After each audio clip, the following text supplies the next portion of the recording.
এই জন্য হাদিসে নিষেধ আছে কাউকে বেশি ভালোবাসো না, কোনো মানুষকে অতি মাত্রায় ভালোবাসো না। আশা ইয়াকুনা আদুওয়াম্মা, হইতে পারে একদিন তোমার দুশ্মন হবে, ওই দিন তুমি বেশি ব্যথা পাবে। আবার ওর সাথে অতি মাত্রায় দুশ্মনী করো না। আশা ইয়াকুনা আহাব্বাম্মা, হইতে পারে একদিন তোমার সাথে ভালোবাসা হয়ে যাবে, তো বারবার ওই দুশ্মনীর কথা মনের ভিতরে আঘাত দিতে থাকবে।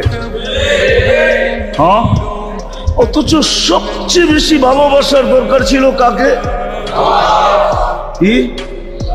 আর আল্লাহকে রাজি করা শব্দটা আল্লাহর জন্য শোভনীয় হবে না। যদি বলি সাধারণ বাংলায়, আল্লাহর জন্য শব্দটা শোভনীয় না।